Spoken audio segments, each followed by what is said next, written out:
नाज़रीन, एक बार फिर आपकी खिदमत में हाजिर हैं और खुदावंद का शुक्र करते हैं कि आप सब बिल्कुल ठीक हैं। ये मेरा ईमान है, क्योंकि मेरे नाज़रीन हमेशा खुदावंद में मजबूत और पैवस्त हैं।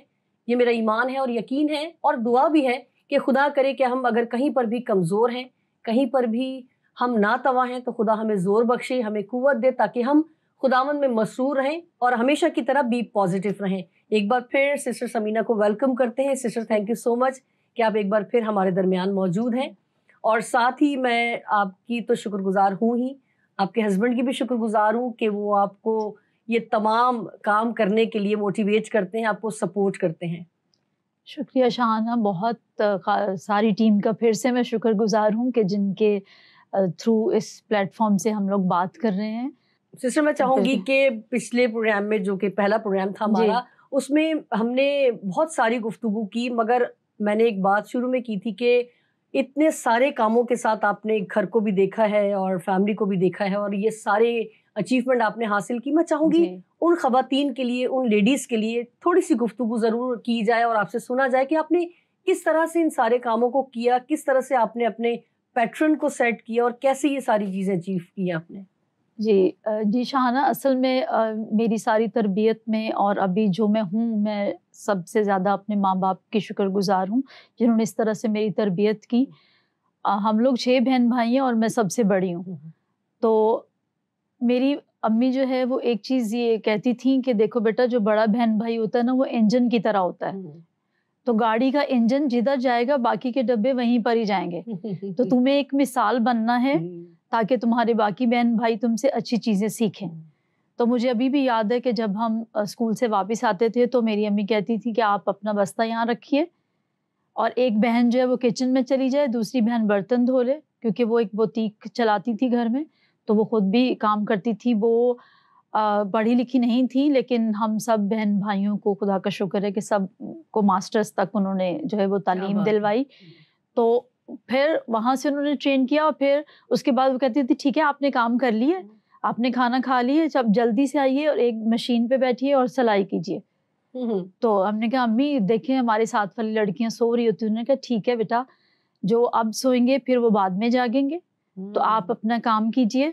और आज का सीखा हुआ कोई वक्त ऐसा आता है कि आप अपना हुनर, आपको तालीम का कोई प्लेटफॉर्म नहीं मिलता कि जहां आप हुनर अपना इस्तेमाल करें। तो आपको सिलाई सीखनी है, आपको कढ़ाई सीखनी है, आपको ये सारे काम, खाना पकाना सीखना है, ताकि आप जो है वो कहीं भी जाके आपको मसला नहीं हो। तो वो जो उस वक्त ये लगता था कि बहुत सख्त तरबियत है, जुल्म हो रहा है लगता था। जी उस वक्त तो ये लगता था, लेकिन खुदा का शुक्र है कि फिर जब हम सब अपने घरों में गई तो अब लगता है कि हमारे माँ बाप ने जो है वो बेहतर तरीके से हमारी तरबियत की। उन्होंने हमें सिर्फ सिखाया नहीं कि आप सच बोलें, उन्होंने हमें सच बोल कर दिखाया। तो उनके जो अल्फाज हैं उससे ज्यादा हम उनके एक्शंस को फॉलो करते हैं। मेहमान नवाजी और तालीम और तरबियत हासिल करना, फिर हमने वही चीज़ अपने बच्चों में ट्रांसफ़र की। और मैं और खुदा का बहुत शुक्र है कि मैं अच्छी तरबियत हासिल करने के बाद फिर खुदा ने ज़िंदगी का साथी भी ऐसा दिया कि जो हम कदम से कदम मिला के चल सकें। वो मेरे हर दुख सुख में मेरे साथ हैं। हम एक दूसरे के, हम आप यकीन करें, हम कभी एक माचिस भी जो है वो एक दूसरे की सलाह के बगैर नहीं खरीदते। क्या बात है। हम जब शॉपिंग करने जाते हैं तो खरीदारी, वो मेरी खरीदारी करते हैं और मैं उनकी खरीदारी करती हूँ, और सोच हमारी मिलती है। तो खुदा का बहुत शुक्र है। और वो चीज़ हमारे बच्चों ने देखी कि हम, और एक दिन मेरे बेटे ने पूछा कि मामा मैंने कभी आपकी तेज़ आवाज़ नहीं सुनी, आप कभी पापा के साथ लड़ाई नहीं करती? मैंने कहा बेटा ऐसा कभी मौका नहीं आया, इख्तलाफ राय ज़रूर होता है, लेकिन एक मस्बत तरीके से। मिसाल के तौर पर वो एक सियासतदान को सपोर्ट करते हैं तो मैं किसी और को सपोर्ट करती हूँ। तो इख्तलाफ राय होना एक अलग बात है, लेकिन इसका मतलब ये नहीं कि हम अपनी ज़ात पर उसको ले लें। तो खुदा का, जो आप बात कर रही है ना, फैमिलीज में तो लड़ाई शुरू हो जाती है, दोस्तों में लड़ाई शुरू हो जाती है, तो अक्सर ये सुनने को मिलता है कि प्लीज सियासत में अगर गुफ्तगू कर रहे हैं तो सिर्फ गुफ्तगू ही करें, उसको सवार ना कर लें अपने ऊपर। जी मैंने ग्रेजुएशन की थी तो मेरी शादी हो गई और उसके बाद 2 बेटे पैदा हुए, और उसके बाद मैंने बीएड किया, एमएड किया, एमए किया, फिर मैं मुख्तलिफ स्कूल्स में ओएनए लेवल्स भी पढ़ाती रही।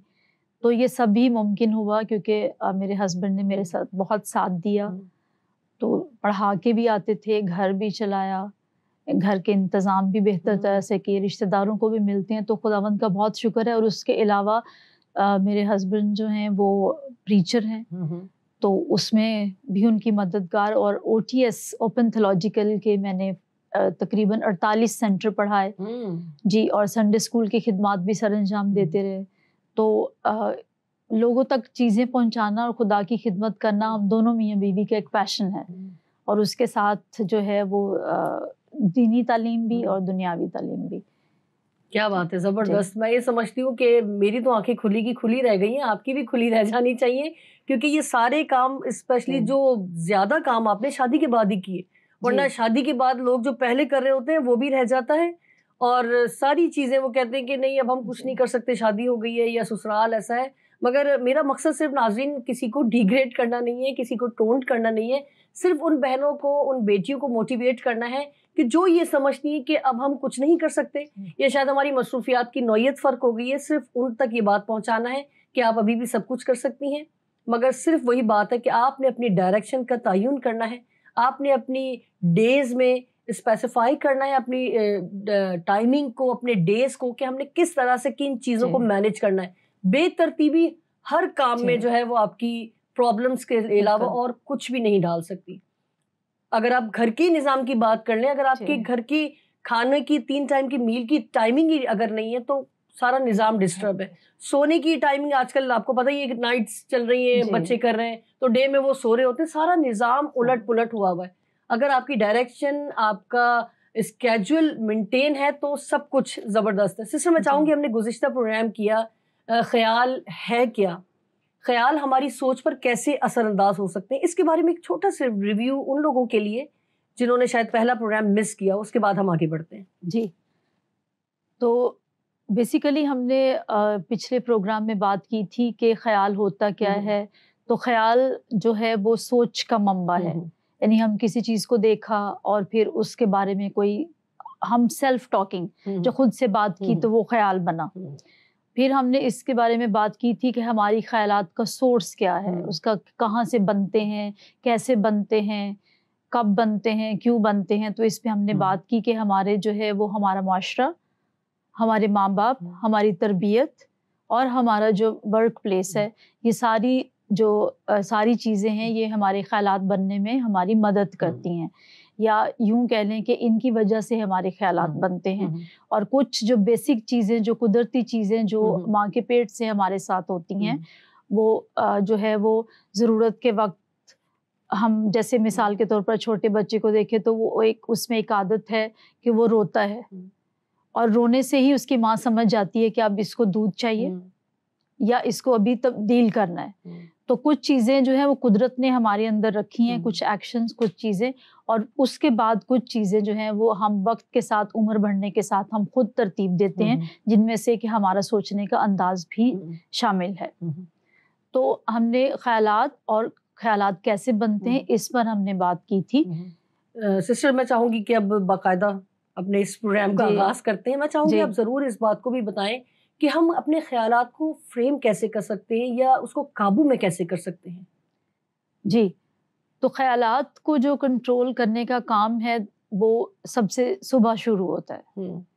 जैसे आप देखें कि जो कुदरत है वो बहुत ऑर्गेनाइज है, करोड़ों सालों से सूरज अपने वक्त पर निकलता है, वक्त पर गरूब होता है, मौसम अपने वक्त पर आते जाते हैं। इसी तरह से जो किसान है, अगर वो वक्त पर बीज नहीं बोता, मौसम के हिसाब से नहीं अपना काम करता, तो वो फसल हासिल नहीं कर पाएगा। बिल्कुल ऐसी। तो जब नेचर इतनी डिसिप्लिन्ड है, नज़्म ज़ब्त है, एक हमारे पैदा होने का तरीका, हमारी ज़िंदगी गुजारने का तरीका सदियों से एक है, तो क्यों ना हम अपनी सोच, अपने अंदाज को भी उसी तरह मॉडिफाई करें, डिसिप्लिन करें। तो हम ये कैसे डिसिप्लिन कर सकते हैं? तो सबसे पहले जो इसका आगाज़ सुबह से होता है, क्योंकि साइंस ये कहती है कि हम जो सुबह की सोच होती है वो हमारे सारे दिन के काम पर असरअंदाज होती है। इसलिए मुख्तलिफ जो है वो मज़ाहिब में और बहुत सारी जगहों पर ये कहा जाता है कि आप सुबह जो है वो कोई स्क्रिप्चर पढ़ें, कोई रूहानी चीज़ पढ़ें, ताकि उसका जो असरात है वो सारा दिन रहे। कुछ दवाएं ऐसी होती हैं जो हमें सुबह में खानी होती हैं ताकि वो सारा दिन असरअंदाज रहें। जो स्कूल्स होते हैं उनमें सुबह में दुआएं पढ़ी जाती हैं और एक मॉर्निंग असेंबली होती है और एक डिवोशन होती है। उसका मकसद सिर्फ ये होता है कि हम अपने सोच को, अपने ख्यालात को गैदर करें और उसी प्लेटफॉर्म पर चलें जिस पे हमें सारा दिन चलना है। तो सुबह के जो पहले थॉट हैं वो हमारे लिए बहुत अहम हैं। सुबह उठते ही, आंख खुलते ही हमने देखना है कि सबसे फर्स्ट थॉट मेरे अंदर क्या आया वो वर्क रिलेटेड था या वो थॉट्स थे, वो ख्यालात थे जो मैं रात को ही लेकर सोई साथ में फिर सुबह उठी, या उसका ताल्लुक किसके साथ है। तो कुछ दिन प्रैक्टिस करने से जब द मोमेंट, यानी कि जब आप सुबह उठते हैं तो अपनी ज़िंदगी में ये रूटीन बनाएं कि 1 घंटे तक आप किसी भी सोशल मीडिया के साथ कोई राब्ता नहीं करेंगे, चाहे वो वर्क से रिलेटेड हो या वो मीडिया से रिलेटेड हो। बिल्कुल मोबाइल को हाथ नहीं लगाएंगे, यहाँ तक कि टाइम देखने के लिए भी नहीं, क्योंकि ये एक एडिक्शन है। जिस तरह एक नशे की एडिक्शन होती है और इंसान उसके लिए मरे जाता है, तो ये सोशल मीडिया एक एडिक्शन है। बिल्कुल ऐसे ही है। तो उसमें ये अनकॉन्शियसली फिंगर्स जो होती हैं वो चलती जाती हैं और चीज़ें निकलती आती हैं और एक से एक। तो अपने आप को ट्रेन करें कि सुबह उठने के 1 घंटा बाद तक कोई भी इस तरह की चीज़ कंज्यूम ना हो जो हमारे ख्याल पर असरअंदाज हो। 1 घंटा अपने साथ गुजारें, चाहे वो वर्जिश का हो, चाहे वो स्क्रिप्चर की स्टडी हो, चाहे वो स्पिरिचुअल स्टडी हो, चाहे वो मेडिटेशन हो। अपने ख्यालात को जांचें कि मैंने आज क्या करना है, मैंने आज किस तरह से रहना है। कल का रिव्यू लें अपना कि कल मुझसे कुछ ऐसा तो नहीं हुआ था जिससे मैंने किसी को हर्ट किया, मैं खुद हर्ट हुई, क्या हुआ था। तो चेक एंड बैलेंस, और उसके बाद नए दिन की प्लानिंग। फिर उस 1 घंटे के बाद फिर हम देखेंगे कि हमारे वर्क पे आने के क्या मैसेजेस हैं, आज की मेरी क्या रूटीन है, सब। फिर आप सारा दिन अपने काम के लिए डिवोटेड हैं। फिर पूरा दिन भी जिस तरह आप देखें कि अगर आप देखें जब ट्रैफिक चलती है, जैसे कराची में बहुत ज़्यादा ट्रैफिक है, तो थोड़ी थोड़ी देर के बाद जो है वो सिग्नल्स हैं। और वो सिग्नल्स क्यों हैं? वो सिग्नल्स इसलिए हैं ताकि ट्रैफिक को बेहतर तरह से कंट्रोल किया जा सके और क्योस, अफरा तफरी नहीं हो। और वो 1 मिनट का जो पॉज होता है उससे दूसरे को रास्ता मिल जाता है वहां से गुजरने का, और आप भी आराम से उसमें से गुजर जाते हैं।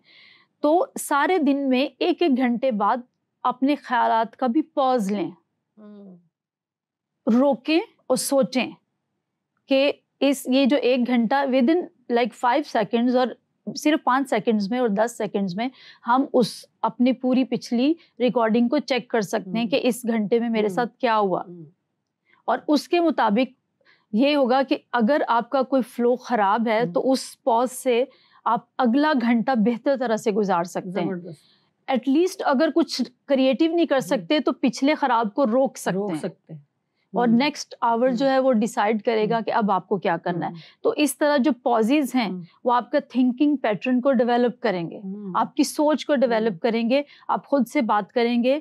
आपका जो दोस्त है, जो आपके अंदर है, जो आपका ज़मीर है, जिसको आप फ्रेम कर रहे हैं, जिसको आप मॉडिफाई कर रहे हैं, जिसको आप बना रहे हैं, तो वो आपसे बात करेगा, देखो रुक जाओ, ऐसे नहीं करो, ये गलत बात है, इसको ऐसे करो, इसको ऐसे करो। तो जब आप उसको फीड करेंगे तो वो आपको बेहतर मशवरा देगा। जब आप उसकी बैटरीज फुल करेंगे तो बेहतर मशवरा देगा। क्योंकि जब आप सुबह, आप मोस्टली हम में से लोग ये करते हैं कि जब सुबह उठते हैं तो मोबाइल चार्ज करते हैं, इसलिए कि हमारी बैटरी फुल रहे और हमें कोई मसला नहीं हो। तो जब आपकी बैटरी सुबह में स्पिरिचुअल स्क्रिप्चर के साथ जो है वो फुल हो जाएगी, 100 पर होगी, तो जब आप अपने वर्क प्लेस पे जाएंगे तो हो सकता है कि कोई आपका साथी किसी वजह से वो फुल नहीं कर सका, चार्ज नहीं कर सकता फ़ोन, तो आपसे कहेगा सिस्टर मुझे थोड़ी देर फ़ोन दे दे, मुझे बात करनी है। तो आप ही अगर बैटरी 100 है तो ही आप उसको दे सकेंगे कि मेरे ठीक है आप बात कर लें। लेकिन अगर आप खुद बोलें मेरा तो खुद 2% पे भाई, मैं तुम्हारी कैसी मदद करूं मैं तुम्हारी। तो इस तरह से अगर हमारी बैटरी फुल चार्ज है तो हम किसी को भी हेल्प कर सकते हैं। और ये चार्जिंग जो होगी ये सुबह के 1 घंटे में होगी स्पिरिचुअल स्टडी के साथ, और उसके थ्रू सारा दिन जो है जब हम वापस भी आएंगे तो खुश आएंगे, हम एंग्री नहीं आएंगे, हम फ्रस्ट्रेटेड नहीं आएंगे घर पे, अपने काम से हम बेहतर तरह से आएंगे क्योंकि पूरा दिन हमने पॉजेज लेके खुद को चेक किया। और इस तरह जो डिफरेंट डिफरेंट पॉजेज हैं जो है, तो वो हमें मदद करेंगे आगे चलने के लिए। और उसके बाद जो दूसरा काम है वो है रात को सोने से पहले भी, जिस तरह हमने सुबह किया 1 घंटा तक जो है वो सोशल मीडिया से दूर रहे, शाम को रात को सोने से पहले भी हमें 1 घंटा तक जो है वो ऐसी कोई चीज़ कंज्यूम नहीं करनी जो रिटर्न में हो, जो देखने में हो।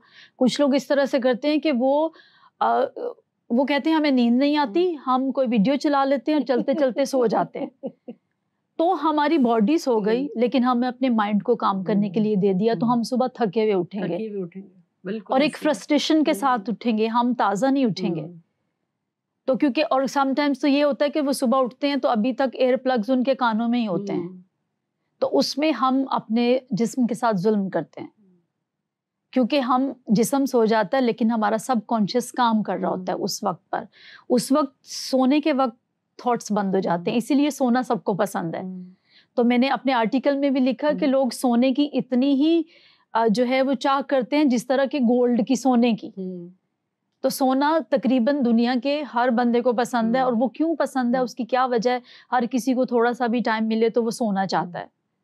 इवन देन जापान में तो भी ये हुआ कि जब आप काम करें तो उन्होंने डेस्क इस तरह से बनाए हैं, चेयर्स इस तरह से बनाई हैं कि आप अपने दोपहर के काम के बाद आप जो है वो 30 मिनट्स नैप लें, वहीं सो जाएं और नैप लें। तो क्यों ये सोना हम क्यों पसंद करते हैं, ऐसा क्या है? तो सोने में यही होता है कि हमारे थॉट्स जो होते हैं, जो हमारी आइज के थ्रू आ रहे होते हैं, वो बंद हो जाते हैं। और जब वो बंद हो जाते हैं तो इंसान सुकून महसूस करता है। ऑल्दो हमारा सबकॉन्शियस उसमें काम कर रहा होता है, हमारा तहतल शऊर उसमें काम कर रहा होता है, लेकिन वक्ती तौर पर जो चीज़ें देखने से ख्याल पैदा हो रहा है वो बंद हो जाता है। इसलिए सोना सबको पसंद होता है। तो सोने से 1 घंटा पहले कोई सोशल मीडिया नहीं, अगर किसी के साथ कोई नाराज़गी है तो नहीं। जैसे बाइबल में भी लिखा है कि शाम होने तक से पहले, सूरज गुरूब होने से पहले तुम्हारी खफ की जाती रही। तो ये जितनी भी बिब्लिकल चीजें हैं, इनके पीछे लॉजिक है। बिल्कुल बिल्कुल, ये सिर्फ अल्फाज नहीं है या सिर्फ रट्टा नहीं है कि हम सिर्फ पढ़ लें, बल्कि इसके पीछे एक फिलॉसफी है, एक पूरा जिंदगी का फलसफा है कि क्यों ऐसा बोला गया। बिकॉज हम में से किसी के पास भी जिंदगी का इख्तियार नहीं है। अब कितने लोग थे जो सुबह उठना चाहते थे, नहीं उठ पाए। तो द प्रेजेंट मोमेंट जो हाल है वो हमारे लिए ज़रूरी है। माजी ज़रूरी नहीं है, हम उसके साथ कुछ नहीं कर सकते, और मुस्तकबिल तो एग्जिस्ट ही नहीं करता। हम सिर्फ उसके बारे में सोचते हैं, लेकिन वो है नहीं। तो है क्या? हमारा प्रेजेंट। तो जो लोग अपने प्रेजेंट को, हाल को बेहतर तरफ से तरतीब देते हैं, बनाते हैं, उनका पास्ट और फ्यूचर ऑटोमेटिकली ठीक हो जाता है, क्योंकि आपका हाल ही माजी बनेगा और यही इफेक्ट होगा आपके फ्यूचर पर। तो रात को 1 घंटा पहले हम इन सब चीज़ों से कट ऑफ होंगे, अपने फैमिली के साथ टाइम स्पेंड करेंगे, बातचीत करेंगे, और ख़ास तौर पर ख़बरें, क्योंकि हम जानते हैं कि आजकल सोशल मीडिया पर सवाए नेगेटिविटी के और कुछ भी नज़र नहीं आता। इतने मर गए, यहाँ ये हो गया, यहाँ ये हो गया, यहाँ ये हो गया। तो वो सारा दर्द लेकर हम सो रहे हैं। उसमें हमारी जो है वक्ती तौर पर जिस्म आराम कर रहा है, लेकिन हमारे दिमाग के थ्रू जो है वो जिस्म थका हुआ है, और सुबह हम एक थकन के साथ फिर उठते हैं, और उसका इफेक्ट पूरे हफ्ते तक रहता है। फिर हम जगह ढूंढते हैं कि किसी पिकनिक स्पॉट पर चलो, बहुत टायरिंग थे, कहीं थोड़ा से बहुत थक गए, नहीं गए, हमें नहीं लगता थोड़ा सा हमें ब्रेक लेना चाहिए। तो ऐसा क्यों है? तो ये सिर्फ इस वजह से है क्योंकि हमने उस चीज़ को 24 घंटे के हिसाब से अपनी बॉडी को मॉडिफाई नहीं किया regarding eating and regarding thinking. यानी सोचने के हवाले से और खाने के हवाले से हमने उनको नहीं किया। हमने ये नहीं सोचा कि ये चीज़ हमारे खाने के लिए अच्छी है या नहीं है, बस हमने पेट भरने के बारे में सोचा। आप देखिए, जानवरों में खुदा ने ऐसी ज़बरदस्त क्वालिटी रखी है। आप शेर को देखें, जब वो शिकार कर लेता है, उसके बाद जानवर उसके इर्द गिर्द घूमते रहे, वो हाथ नहीं लगाता। और आपको पता है कि जानवर भी सोचते हैं, लेकिन उनकी जो जानवरों की सोच और थिंकिंग है वो सिर्फ कम्युनिकेशन के लिए है। शेर जंगल में आया तो जानवर आवाज़ें निकालेंगे और बाकी लोग हाई अलर्ट पे आ जाएंगे और अपने आप को बचाएंगे, बस उनकी लैंग्वेज यहाँ तक है। लेकिन हम क्योंकि अपने थिंकिंग के थ्रू बहुत आगे निकल गए हैं, बहुत हमने तरक्की कर ली, और हम उतने ही मुसीबत में हैं। तो ये चीज़ मैटर करती है कि हमने क्या सोचना है, कैसे सोचना है, अपने आप का चेक एंड बैलेंस रखना है, मैं किस तरह क्या चीज़ में पढ़ रही हूँ, क्या मैं कहानी पढ़ रही हूँ। आपने कभी गौर किया कि हम समटाइम्स कोई कहानी ऐसी पढ़ते हैं जो कई महीने तक, कई टाइम तक, कोई ड्रामा ऐसा देखते हैं जो हम पर असरअंदाज रहता है। और हम लोगों की नेचर ऐसी है कि अगर गाड़ी पे आप जा रहे हैं और कोई फ़कीर कह रहा है कि आप मेरी मदद कर दें, तो हम फ़ौरन कहेंगे सब ड्रामे हैं ये, कुछ भी नहीं है, ये सारा जो ये सारा गैंग आया हुआ है। ऐसे ही। और जब हम घर जाएंगे और कोई आंटी टीवी पर रो रही होगी और उसके साथ जुल्म हो रहा होगा, तो हम रोना शुरू हो जाएंगे, ये जानते हुए कि एक्टिंग हो रही है। हमें पता है कि ये सब प्लान्ड है, ये स्क्रिप्टेड है, बट स्टिल हम रोना शुरू हो जाएंगे कि उसके साथ बड़ा जुल्म हुआ है। और फिर इनडायरेक्टली उस नेगेटिव कैरेक्टर के साथ जिसने जुल्म किया, हमारा एक नेगेटिविटी का रिश्ता कायम हो जाएगा कि इसकी तो शक्ल ही ऐसी है। फिर हम यहाँ पर आ जाते हैं कि इसकी शक्ल ही ऐसी है, देखो शक्ल से ये ऐसा लगता है। तो this is our thinking pattern, कि ये हमारा एक सोच का तरीका है कि हम चीज़ें अज्यूम करते हैं और उसके हिसाब से सोच रहे हैं। तो अब जो हमारा जो काम है वो ये है, सबसे पहले हम देखें कि हमें सोचना कैसे है। चेक इट, पॉज करें और चेक करें, अपनी रिकॉर्डिंग चेक करें कि अब तक मैं किस तरह से सोचता आया हूँ, किस तरह से सोचती आई हूँ, आया ये ठीक था, क्या मुझसे कभी किसी के साथ ज्यादती हुई है, अगर हुई भी तो कैसे। क्योंकि समटाइम्स मैं समझती हूँ कि मैं तो गलत हो ही नहीं सकती, बट ये पॉसिबल नहीं है, क्योंकि ज़रूरी नहीं है। देखें, दुनिया में इख्तलाफ राय ज़रूर है और इस इख्तलाफ राय की वजह से ही ये तरक्की है। अगर मुझे लाल रंग पसंद है तो आपको काला रंग पसंद है, तो मुझे रादर देन ये कहने के कि काला किसको पसंद होता है, ये तो मातमी रंग है, ये तो ये है, इसमें तो ये होता है, इसको रादर देन सेइंग दिस, मैं ये क्यों नहीं कह सकती कि मुझे लाल पसंद है, उनको भी काला पसंद है और दोनों का रंग बहुत अच्छे हैं, और जब ये कॉम्बिनेशन में होते हैं तो बहुत ही खूबसूरत लगते हैं। तो देयर आर टू थॉट्स, एक ये था मैं उसको क्रिटिसाइज कर रही थी, अपनी पसंद को ऊपर चढ़ा रही थी, एंड दूसरी थिंग ये कि मैं उनको साथ लेके चल रही हूँ। तो दो रास्ते हैं, तो हमें देखना है कि आया हम लोगों को साथ लेके चल रहे हैं या उनको क्रिटिसाइज करके आगे। इवन देन यहाँ तक आप देखें कि जो टॉक शोज होते हैं टीवी पे, हस्बैंड एंड वाइफ बैठे और वो वहीं पे बात शुरू कर लेते हैं, इस बंदे के साथ तो यही होना चाहिए था, इसको तो बात करने का तरीका नहीं, इसको ये है, इसको वो है। और कैन यू इमेजिन कि वो बंदा तो हमारी बात सुन भी नहीं रहा जिसके साथ हम बात कर रहे हैं, जिसके बारे में बात कर रहे हैं। कौन सुन रहा है? जो आपके साथ बैठा है। वो आपसे क्या कंज्यूम कर रहा है, वो आपके दिमाग की नेगेटिविटी कैसे कंज्यूम कर रहा है, आया आप उसको अच्छी चीज़ दे रहे हैं या नहीं। तोहफे सिर्फ ये नहीं होते कि आप किसी को सूट दें, किसी को मिठाई दें, कुछ तोहफे अच्छी सोच भी होती है। बिल्कुल, आप अच्छी थिंकिंग किसी को दे रहे हैं, अच्छी सोच दे रहे हैं और सोचने का तरीका किसी को बता रहे हैं, तो आपने उसकी ज़िंदगी बदल दी। जैसे चाइनीज़ कहावत बहुत मशहूर है कि आप लोग किसी को मछली पकड़ के नहीं दें, मछली पकड़ने का तरीका सिखाएं। तो there are two different ways, मतलब दो अलग तरीके हैं कि हम किस तरह से, मतलब खिदमत का मतलब सिर्फ ये नहीं होता कि आप लोगों को जाएं और खाना बांट दें या इस तरीके उनको कपड़े दे दें या अपनी 4-5 बातें तेजी तेजी से बता दें, बल्कि ये कि उनका सोचने का अंदाज बदले जिससे उनकी ज़िंदगी प्रॉस्पर हो, उनकी ज़िंदगी को फ़ायदा हो, ताकि वो जो क्योंकि नेगेटिव थिंकिंग रखने वाले लोग अमूमन सफ़र करते हैं। क्योंकि देखिए, अगर आप गुस्सा करेंगी तो उसका सबसे पहले विक्टिम कौन होगा? अगर मैं गुस्सा कर रही हूँ, शाउट कर रही हूँ, चीख रही हूँ, तो उसकी सबसे पहले शिकार मैं खुद होंगी। मेरा ब्लड प्रेशर बढ़ेगा, मेरा इमेज खराब होगा। तो मुझे ये सोचना है कि क्यों ना, जैसे जो लोग सिगरेट पीते हैं वो खुद तो धुआं कर ही लेते हैं, साथ में भी पैसिव स्मोकर्स जो होते हैं उसको भी धुआं दे रहे होते हैं। तो anger is like this, thinking is like this. बिल्कुल।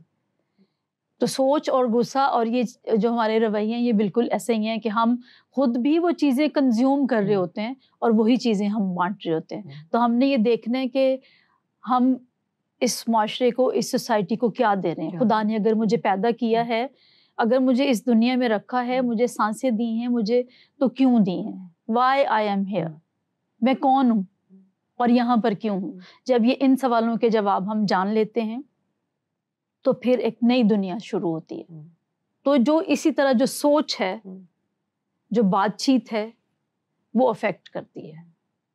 Thank you sister, thank you so much. बहुत ही जामे गुफ्तगू और बहुत ही मैं समझती हूँ कि सेहतमंद गुफ्तगू आज हमने सुनी है। और आज के प्रोग्राम से नाजरीन मैंने बहुत कुछ सीखा है, और यहाँ पर जो स्टूडियो में मौजूद हैं मेरे साथी, उन्होंने भी बहुत कुछ सीखा होगा। और इसके साथ साथ जिन लोगों तक ये प्रोग्राम पहुँचेगा, मैं समझती हूँ कि अगर उन्होंने इसे अपनी ज़िंदगी में ले लिया तो उनकी ज़िंदगी गुजारने का नज़रिया चेंज हो जाएगा, उनकी सोचने की सलाहियत पर वो काबू पाएंगे। अगर तो वो नेगेटिव है या वो डिस्टर्ब थे, तो मेरा यकीन है, ईमान है कि खुदा करे कि हम अपनी चीज़ों को बेहतर करें।